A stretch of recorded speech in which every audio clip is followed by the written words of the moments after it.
ನಮಸ್ಕಾರ. ವನಜಾ ಮಲ್ನಾಡ್ ಬಂದಾಯಿತು, ಹೊಸ ವಿಡಿಯೋ ತಂದಾಯಿತು. ಬನ್ನಿ ಇವತ್ತು ಗೌರಿ ಕಲ್ಯಾಣ ಸೀರಿಯಲಲ್ಲಿ ಹೇಗೆ ಈ ಕತೆ ಮೂವ್ ಆಗುತ್ತೆ ನೋಡೋಣ ಬನ್ನಿ. ಮತ್ತು ಗೌರಿ ಏನೇ ಹೇಳಿದ್ರೂ ಒಪ್ಕೊಳ್ಳೋದೇ ಇಲ್ಲ.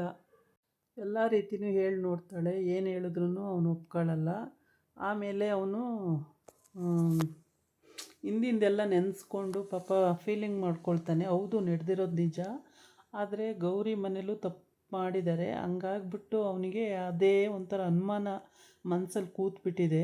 ಹಾಗಾಗಿ ಅವನು ಯಾರು ಏನೇ ಹೇಳಿದ್ರು ವಿವೇಕ್ ಕೇಳೋದೇ ಇಲ್ಲ. ಸ್ನಾನ ಮಾಡ್ಕೊಂಬರ್ತೀನಿ ಅಂತ ಹೋಗ್ತಾನೆ. ಸ್ನಾನ ಮಾಡುವಾಗ ಮನೆ ಕೆಲಸದಮ್ಮ ಬಂದು ಹೇಳ್ತಾಳೆ, ಸ್ವಲ್ಪ ಒಂದು ಅರ್ಧ ಗಂಟೆ ನೀರು ಬರಲ್ಲ ಅಮ್ಮ ಅಂತ ಹೇಳ್ತಾಳೆ. ಓ, ಸ್ನಾನಕ್ಕೆ ಹೋಗಿದ್ದಾರಲ್ಲ, ನೀರು ಬರಲ್ಲ ಅಂದರೆ ಏನು ಮಾಡ್ತಾರೆ ಅಂತೇಳ್ಬಿಟ್ಟು ಇವಳು ಬಕೆಟಲ್ಲಿ ನೀರು ಎತ್ಕೊಂಡು ಬಂದು ಅಲ್ಲಿ ಕಾಯ್ಕೊಂಡು ನಿಂತಿರ್ತಾಳೆ. ಆಮೇಲೆ ಇವನು ಮೈಗೆಲ್ಲ ಸೋಪ್ ಹಚ್ಕೊಂಡು ಡ್ಯಾನ್ಸ್ ಮಾಡ್ಕೊಂಡು ಹಾಡು ಹೇಳ್ಕೊಂಡು ಕುಣಿದಾಡ್ತಿರ್ತಾನೆ. ಆವಾಗ ಅವಳು ಕರೀತಾಳೆ, ರೀ ರೀ ರೀ ರೀ ಅಂತ ಕರೀತಾಳೆ. ಎಷ್ಟು ಕರೆದ್ರೂ ಇವನು ಕೇಳಿಸ್ಕೊಳ್ಳೋದೇ ಇಲ್ಲ. ಲಾಸ್ಟಲ್ಲಿ ಕೇಳಿಸ್ಕೊಳ್ತಾನೆ. ಡ್ಯಾನ್ಸ್ ಮಾಡ್ಕೊಂಡು ನನ್ನ ಕರಿಬೇಡ ನೀನು, ನಾನು ಇಲ್ಲಿ ಸ್ನಾನ ಮಾಡ್ತಾಯಿದ್ದೀನಿ, ನನ್ನ ಕರಿಬೇಡ ನೀನು ಅಂತ ಹೇಳ್ತಾನೆ ಹೆಂಡ್ತಿಗೆ. ಅದಕ್ಕೆ ಅವಳು, ನೀರು ಬರಲ್ಲ ಅಲ್ಲಿ ಸವರಲ್ಲೆಲ್ಲ ನೀರು ಬರಲ್ಲ, ಇಲ್ಲಿ ಈ ಬಕೆಟಲ್ಲಿ ತಂದಿದ್ದೀನಿ ನೀರು ತೊಗೊಳ್ಳಿ ಅಂತ ಹೇಳ್ತಾಳೆ. ಆದರೂ ಅವ್ನು ಕೇಳಿಸ್ಕೊಳ್ಳೋದೇ ಇಲ್ಲ. ಬೇಕು ಅಂತ ನಾನು ಸ್ನಾನ ಮಾಡೋದು ಡಿಸ್ಟರ್ಬ್ ಮಾಡೋಕ್ಕೆ ನಾನು ಒಳಗಡೆ ಬರೋದಕ್ಕೋಸ್ಕರ ನಾಟಕ ಆಡ್ತಿದ್ದೀಯ ನೀನು ಅಂತ ಬೈತಾನೆ. ಅವು ಸರಿ ಏನಾರ ಮಾಡ್ಕೊಳ್ಳಿ ಅಂತೇಳಿ ಅವಳು ಪಾಡಿಗೆ ಅವಳು ಸುಮ್ಮನೆ ನಿಂತಿರ್ತಾಳೆ. ಇವನು ಸೋಪ್ ಹಾಕ್ಕೊಂಡು ಮೈಯೆಲ್ಲ ಉಜ್ಕೊಂಡು ಡ್ಯಾನ್ಸ್ ಮಾಡಿಕೊಂಡು ಹಾಡು ಹೇಳ್ಕೊಂಡು ಎಲ್ಲ ಆದಮೇಲೆ ಹೋಗಿ ನೀರು ತಿರುಗಿಸ್ತಾನೆ. ನೀರೇ ಬರಲ್ಲ. ಆವಾಗ ಇವನು ಅಯ್ಯೋ ನೀರಿಲ್ಲಲ್ಲ, ಏನು ಮಾಡೋದು ಅಂತೇಳ್ಬಿಟ್ಟು ಆಗ ಇವನು ಕೂಗಾಡ್ತಿರ್ತಾನೆ. ಆಗ ಬಂದ್ಬಿಟ್ಟು ಹೆಂಡ್ತಿ ಕರೀತಾನೆ. ಅವಳು ಬಾಗಿಲಲ್ಲೇ ನಿಂತಿರ್ತಾಳೆ. ಕರೆದಾಗ ನೀರಿಲ್ಲ, ಸ್ವಲ್ಪ ನೀರು ಕೊಡು ಅಂತ ಹೇಳ್ತಾನೆ. ನಾನು ಕೊಡಲ್ಲ ನೀರು, ನಾನೆಲ್ಲಿಂದ ಕೊಡಲಿ ಅಂತಾಳೆ. ಪ್ಲೀಸ್ ಕೊಡಪ್ಪ ನೀರು ಅಂತಾನೆ. ಸಾರಿ ಕೇಳಿದ್ರೆ ಕೊಡ್ತೀನಿ ಅಂತ ಹೇಳ್ತಾಳೆ. ಈ ಮದುವೆ ಆದಾಗಿಂದ ಇಲ್ಲಿವರೆಗೆ ಸಾರಿ ಕೇಳ್ತಲೇ ಇದೆಯಲ್ಲ, ಸಾರಿ ಆಕ್ಸಿಡೆಂಟ್ ಆದಾಗಿಂದ ಇಲ್ಲಿವರೆಗೆ ಸಾರಿ ಕೇಳಿಸ್ತಲೇ ಇದೆಯಾ? ಕೇಳ್ತಲೇ ಇದ್ದೀನಿ, ಇನ್ನೆಷ್ಟು ಸರಿ ಕೇಳಬೇಕು ಅಂತಾನೆ. ಆದರೂ ಈ ಸಲ ಕೇಳಿ ಸಾರಿ ಕೇಳಿದ್ರೆ ತಂದು ಕೊಡ್ತೀನಿ ಅಂತಾಳೆ. ಸರಿ ಸಾರಿ ಕೊಡಮ್ಮ ನೀರು ಅಂತ ಹೇಳ್ತಾನೆ. ಆವಾಗ ಅವಳು ನೀರನ್ನ ಬಕೆಟಿಂದ ಕೊಡ್ತಾಳೆ. ಆ ನೀರನ್ನ ತಗೊಂಡೋಗಿ ಅವನು ನೀರು ಇಟ್ಕೊಂಡು ಇನ್ನೇನು ಹುಯ್ಕೊಬೇಕು ಅಷ್ಟೊತ್ತಿಗೆ ಸವರಲ್ಲಿ ನೀರು ಬಂದುಬಿಡುತ್ತೆ. ಇವಳು ತಗೊಂಡೋಗಿ ಅದನ್ನು ಒಳಗಡೆ ಇಟ್ಕೊಡೋಕ್ಕೆ ಹೋಗ್ತಾಳೆ. ಆವಾಗ ಸೋಪ್ ಕೆಳಗಡೆ ಬಿದ್ದಿರುತ್ತೆ, ನೋಡಿರಲ್ಲ. ಸೋಪ್ ಮೇಲೆ ಕಾಲಾಕ್ತಾಳೆ, ಜಾರಿ ಅವನ ಮೇಲೆ ಬೀಳ್ತಾಳೆ. ಅವನು ಅವಳನ್ನ ಇಟ್ಕೊಳ್ತಾನೆ. ಹೀಗೇ ಇವ್ರದ್ದು ಪ್ರೀತಿ ಮೂವ್ ಆಗ್ತಾ ಇರುತ್ತೆ. ಆ ಟೈಮಿಗೆ ಕರೆಕ್ಟಾಗಿ ಸ್ನಾನ ಮಾಡಿಕೊಂಡು ಈಚೆ ಬರ್ತಾರೆ. ಈಚೆ ಬಂದು ಇವಳು ಕೂಗ್ತಾನೆ ಇರ್ತಾಳೆ, ನೀರಿಲ್ಲ, ಇಲ್ಲಿ ನೀರಿದೆ ತಗೊಳ್ಳಿ ಅಂತೇಳಿ. ಅವನು ಕೇಳಿಸ್ಕೊಳ್ಳೋದೇ ಇಲ್ಲ. ಆಮೇಲೆ ಕೇಳಿಸ್ಕೊಂಡ್ರೂ ನೀನು ನಾಟಕ ಆಡ್ತಾಯಿದ್ದೀಯಾ ಒಳಗಡೆ ಬರೋದಕ್ಕೋಸ್ಕರ, ನನಗೆ ಬೇಕಾಗಿಲ್ಲ, ನನಗಿಲ್ಲೇ ಬರುತ್ತೆ ನೀರು ಅಂತ ಇವನು ಕುಣ್ಕೊಂಡು ಆಟ ಆಡಿಕೊಂಡು ಡ್ಯಾನ್ಸ್ ಮಾಡಿಕೊಂಡು ಇದೇ ಮಾಡ್ತಾಯಿರ್ತಾನೆ. ಯಾವಾಗ ಅಲ್ಲಿ ಸವರ್ ತಿರುಗಿಸ್ತಾನೋ ನೀರು ಬರಲ್ಲ. ಆವಾಗ ಏನು ಮಾಡ್ತಾನೆ, ಆವಾಗ ಹೆಂಡ್ತಿ ಕೂಗ್ತಾನೆ. ಹೆಂಡ್ತಿ ಕೂಗಿದಾಗ ಇಲ್ಲೇ ಇದ್ದೀನಿ ರೀ ಅಂತಾಳೆ. ಬಕೆಟಲ್ಲಿ ನೀರು ತಂದು ಇಟ್ಕೊಂಡಿರ್ತಾಳೆ. ಆವಾಗ ನೀರು ಕೊಡು ಮತ್ತೆ ಅಂತ ಹೇಳ್ತಾನೆ. ನೀರು ಹೆಂಗೆ ತಗೊಳ್ತಾನೆ ಅವನು, ಮೈ ತುಂಬ ಸೋಪ್ ಹಾಕ್ಕೊಂಡಿರ್ತಾನೆ. ಅದಕ್ಕೇ ಇವಳೇ ನೀರು ಇಟ್ಕೊಳ್ಳೋಣ ಅಂತ ಹೋಗ್ತಾಳೆ. ನೀರು ಇಟ್ಕೊಟ್ಟು ಇನ್ನೇನು ತಿರುಗಬೇಕು ಅನ್ನೋಷ್ಟರೊಳಗೆ ಸೋಪ್ ಅಲ್ಲಿ ಬಿದ್ದಿರುತ್ತೆ. ಸೋಪ್ ಬಂದಮೇಲೆ ಕಾಲು ಹಾಕ್ತಾಳೆ, ಜಾರು ಬೀಳ್ತಾಳೆ. ಬೀಳಕ್ಕೆ ಹೋದಾಗ ಅವನ ಮೇಲೆ ಬಿದ್ದುಬಿಡ್ತಾಳೆ. ಅವನು ಹಿಡ್ಕೊಳ್ತಾನೆ. ಆಮೇಲೆ ಇಬ್ರಿಗೂ ಪ್ರೀತಿ ಅಂತ ಆಗುತ್ತೆ. ಆಮೇಲೆ ಎಚ್ಚೆತ್ಕೊಂಡು ಬೇಕು ಅಂತಲೇ ಜಾರ್ದಂಗೆ ಮಾಡಿ ನನ್ನ ಹಿಡ್ಕೊಳಂಗೆ ಮಾಡ್ತೀಯಾ ಅಂತ ಹೇಳ್ತಾನೆ. ಆ ಥರ ಏನು ಸೀನಿಲ್ಲ, ಕೆಳಗಡೆ ಸೋಪ್ ಹಾಕಿ ಬೀಳಿಸಿದ್ದೀರ ನನ್ನ ಅಂತಾಳೆ. ಆಮೇಲೆ ಹಿಂಗೇ ಇವ್ರದ್ದು ಪ್ರೇಮ ನಡೀತಾ ಇರುತ್ತೆ. ಸುಮಾರು ಹೊತ್ತು ಇದೇ ಥರ ಆಗುತ್ತೆ. ಆಮೇಲೆ ಮೈಯೆಲ್ಲ ಸವರಲ್ಲಿ ನೀರು ಬರುತ್ತೆ, ಮೈಯೆಲ್ಲ ನೆಂದೋಗುತ್ತೆ. ಅವಳದು ಮೈ ನೆಂದೋಗುತ್ತೆ, ಇವನದು ಮೈ ನೆಂದೋಗುತ್ತೆ. ಆಮೇಲೆ ಹೋಗಿ ಸ್ನಾನ ಮಾಡಿಕೊಂಡು ಮೈಯೆಲ್ಲ ಒರೆಸ್ಕೊಂಡು ಲಾಸ್ಟಲ್ಲಿ ಮೇಕಪ್ ಎಲ್ಲ ಮಾಡ್ಕೊಳ್ತಾರೆ. ಮೇಕಪ್ ಮಾಡಿಕೊಂಡು ಇನ್ನು ಪೂಜೆ ಟೈಮಿಗೆ ಕರೆಕ್ಟಾಗಿ ಕೆಳಗಡೆ ಹೋಗಬೇಕು ದೇವ್ರ ಮನೆ ಹತ್ರ ಪೂಜೆಗೆ. ಆ ಟೈಮಿಗೆ ಕರೆಕ್ಟಾಗಿ ಪೂಜೆಗೆಲ್ಲ ರೆಡಿಯಾಗಿ ಅಲ್ಲಿಗೆ ಹೋಗಬೇಕಾಗುತ್ತೆ. ಅಷ್ಟೊತ್ತಿಗೆ ಈ ಸವರಲ್ಲಿ ನೀರು ಬರ್ತಾನೆ ಇರುತ್ತೆ. ನೀರನ್ನು ಕಂಟ್ರೋಲ್ ಮಾಡೋದಕ್ಕೆ ಅವರು ಸವರಲ್ಲಿ ಫುಲ್ ಬಿಟ್ಬಿಟ್ಟಿರ್ತಾರೆ ನೀರು. ಇವಳು ಅವನನ್ನು ಹಿಡ್ಕೊಳ್ತಾಳೆ, ಅವನು ಇವಳನ್ನ ಹಿಡ್ಕೊತಾನೆ. ಆಮೇಲೆ ನೀನು ಈ ಥರ ನಾಟಕ ಆಡ್ತೀಯ ಅಂತೇಳಿ ಕೂಡ ಅವನಿಗೆ ಬೈತಾನೆ. ಆಮೇಲೆ ಈ ಕಡೆ ಬಂದು ಗೌರಿ ಅಮ್ಮನ ಮನೆಯಲ್ಲಿ ಹಿಂಗೆ ಮದುವೆ ವಿಷಯ ಮಾತಾಡ್ತಾ ಇರ್ತಾರೆ. ಮದುವೆ ವಿಷಯ ಮಾತಾಡೋ ಟೈಮಿಗೆ ಕರೆಕ್ಟಾಗಿ ಅತ್ತೆ ಸೊಸೆ ಇಬ್ಬರು ಮಾತಾಡ್ತಿರ್ತಾರೆ. ಆ ಟೈಮಿಗೆ ಕರೆಕ್ಟಾಗಿ ವಿವೇಕ್ ಅಲ್ಲಿಗೆ ಎಂಟ್ರಿ ಆಯ್ತಾನೆ. ಎಂಟ್ರಿ ಆಗಿ ಬಂದ ನೋಡು ಮೋಸ್ಕರ ಅಂತಾಳೆ ನಾದಿನಿ.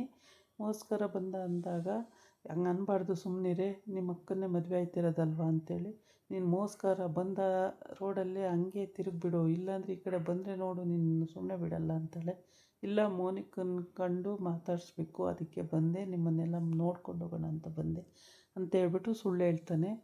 ಇವಳು ಪಾಪ ನಂಬ್ಕೊಬಿಡ್ತಾಳೆ ಕಾಂತಲಕ್ಷ್ಮಿ, ಅದನ್ನು ನಂಬ್ತಾಳೆ. ಆದರೆ ನಾದಿನಿ ಮಾತ್ರ ನಂಬಲ್ಲ.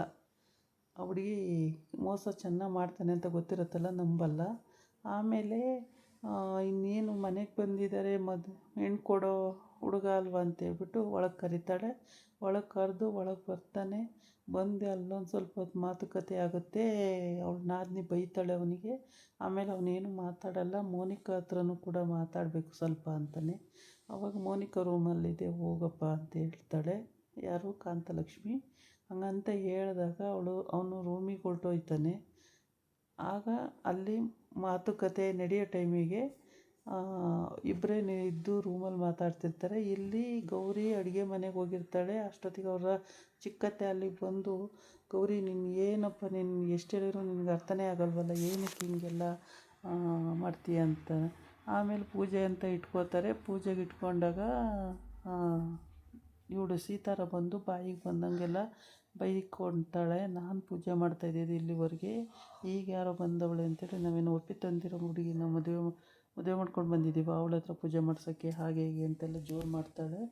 ಆಗ ಜೋರು ಮಾಡಿದಾಗ ಸೀತಾರಾಜ್ ಅಷ್ಟು ರಾಂಗಾಗಿ ಜೋರು ಮಾಡ್ತಾಳೆ. ಎಷ್ಟು ಜೋರು ಮಾಡಿದ್ರೂ ಸರಿ ಜೋರು ಮಾಡ್ತಾಳೆ ಗೌರಿಗೆ ಅವರತ್ತೆ. ಆವಾಗ ಅವರ ಮೈದ ಅಂದರೆ ಸೀತಾರ ಮೈದ ಕೂಡ ಬುದ್ಧಿ ಹೇಳ್ತಾನೆ ಅತ್ತಿಗೆಗೆ, ಹೋಗಲಿ ಬಿಡಿ ಅತ್ತಿಗೆ, ಅವಳು ಪೂಜೆ ಮಾಡಿದ್ರೆ ಏನಾಗ್ಬಿಡುತ್ತೆ, ಅವಳು ಈ ಮನೆಗೆ ಸೊಸೆನೇ ಅಲ್ವಾ ಅಂತೇಳಿ.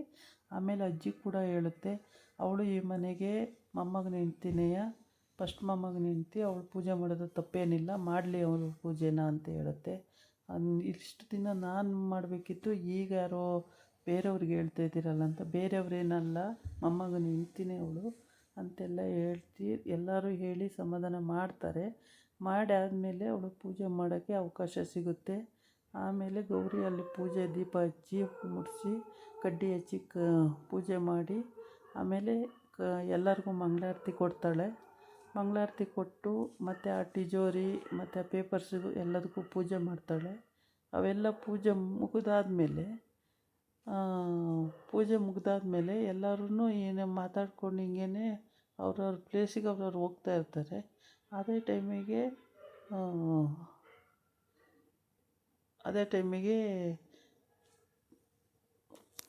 ಆ ತಿಜೋರಿ ಕೀಗಳಿರ್ತಾವಲ್ಲ, ಆ ಕೀಗಳನ್ನ ಪೂಜೆ ಮಾಡಿರ್ತಾಳಲ್ಲ, ಅವನ್ನ ತಾತನ ಕೈಗೆ ಕೊಡಬೇಕಾಗುತ್ತೆ. ಅದಕ್ಕೆ ಎಲ್ಲರೂ ವಾಪಸ್ ಹೋಗೋ ಟೈಮಿಗೆ ಕರೆಕ್ಟಾಗಿ, ತಾತ ಇರಿ ಒಂದು ನಿಮಿಷ ಅಂತ ಹೇಳಿಬಿಟ್ಟು ಆ ತಿಜೋರಿ ಕೀನ ತಂದು ತಾತಗೆ ಪೇಪರ್ಸು ಕೀ ಎಲ್ಲ ಕೊಡ್ತಾಳೆ. ಕೊಟ್ಟಾಗ ಅವೆಲ್ಲನೂ ತಗೊಂಡು ಕಣ್ಣಿಗೆ ಹೊತ್ಕೊಂಡು ನಮಸ್ಕಾರ ಮಾಡಿಕೊಂಡು ಕಣ್ಣಿಗೆ ಹೊತ್ಕೊಂಡು ತಾತ ಅವನ್ನೆಲ್ಲ ತಗೊಂಡು ಹೋಗ್ತಾರೆ. ಆಮೇಲೆ ಈ ಕಡೆ ಮೈದ ಅಂದರೆ ಸೀತಾರ ಮೈದ ಹೇಳ್ತಾನೆ, ಮಾಡಲಿ ಪರವಾಗಿಲ್ಲ, ಗೌರಿನೇ ಮಾಡಲಿ ಪೂಜೆನ, ನೀವು ಮಾಡಿದ್ರಿ ಇಷ್ಟು ದಿನ, ಈ ಗೌರಿ ಮಾಡಲಿ, ಹಿರಿ ಸೊಸೆ ಎಲ್ಲ ಮಾಡಲಿ ಬಿಡಿ ಅಂತ ಹೇಳ್ತಾನೆ. ಆವಾಗ ಅವಳು ಪೂಜೆ ಮಾಡಿ ದೀಪ ಹಚ್ಚಿ ಎಲ್ಲ ಮಾಡ್ತಾಳೆ.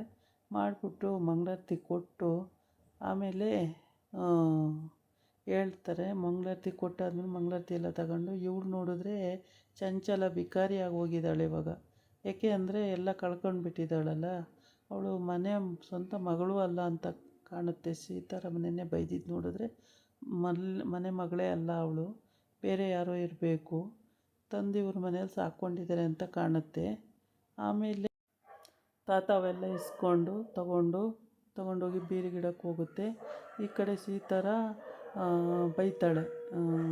ಏನು ನಿನಗೆ ಸಿಕ್ಬಿಟ್ರೆ ಏನು ಕೀ ಸಿಕ್ಬಿಡುತ್ತೆ, ಇನ್ನೇನು ಸಿಕ್ಕುತ್ತೆ, ಅದಕ್ಕೋಸ್ಕರ ಈ ಥರ ನಾಟಕ ಆಡ್ತಿದೀಯ ಅಂತೇಳಿ ಈ ಕಡೆ ಬಂದು ಇವನು ವಿವೇಕು ಮೋನಿಕನ ಮನೆಗೆ ಹೋಗ್ಬಿಟ್ಟು ಏನಾದರೂ ಮಾಡಿ ಅವಳ ಮನ ಒಲಿಸ್ಬಿಟ್ಟು ಮದುವೆ ಬೇಡ ಅಂತ ಹೇಳ್ಸೋಣ ಅಂತ ಪ್ಲ್ಯಾನ್ ಮಾಡ್ಕೊಂಡು ಹೋಗಿರ್ತಾನೆ. ಅಲ್ಲಿ ಹೋದರೆ ಅವಳನ್ನ ಮೋನಿಕನ ತಂಗಿ ಸಖತ್ತು ರಾಂಗಾಗಿ ಜೋರು ಮಾಡ್ತಾಳೆ. ಅವಳು ಜೋರು ಮಾಡಿದ್ರೂ ಮತ್ತು ಮೋನಿಕಾ ಅಮ್ಮ ಕೂಡ ಮತ್ತು ಮೋನಿಕಾ ಅಜ್ಜಿ ಕೂಡ ಏನೋ ಒಂದು ತಪ್ಪಾಗಿರುತ್ತೆ, ಏನು ಮಾಡೋಕ್ಕಾಗಲ್ಲ, ಈಗ ಬುದ್ಧಿ ಹೇಳೋಣ ಅಂತ ಹೇಳ್ಬಿಟ್ಟು ಮೋನಿಕಂಗೆ ಬುದ್ಧಿ ಹೇಳೋಕ್ಕೆ ಹೋಗ್ತಾನೆ.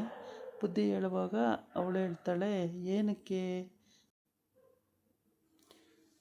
ಹಿಂಗೆ ಹೇಳ್ತಾ ಇದೀಯ ಅಂತೇಳಿ ಅವಳು ಮೋನಿಕಾ ಕೇಳ್ತಾಳೆ. ಮೋನಿಕಾ ಕೇಳಿದಾಗ ಅವನು ಇವಾಗ ನನಗೆಲ್ಲ ಕಿತ್ಕೊಬಿಟ್ಟಿದ್ದಾಳೆ ಗೌರಿ, ಏನೂ ಬಿಟ್ಟಿಲ್ಲ, ಎಲ್ಲರನ್ನೂ ಬ್ರೈನ್ ವಾಶ್ ಮಾಡಿಬಿಟ್ಟು ಈಗ ನಾನು ಭಿಕಾರಿ ಆಗಿಬಿಟ್ಟಿದ್ದೀನಿ ಅಂದಾಗ ನಾನು ಆ ಮನೆಗೆ ಬರ್ತೀನಿ, ಅವಳು ಹೆಂಗೆ ಕಿತ್ಕೊಳ್ತಾಳೆ ನೋಡೋಣ ಅಂತೇಳಿ. ಇದಾಗಿತ್ತು ಇವತ್ತಿನ ವಿಡಿಯೋ. ನಾಳೆ ಇನ್ನೊಂದು ವಿಡಿಯೋ ಜೊತೆ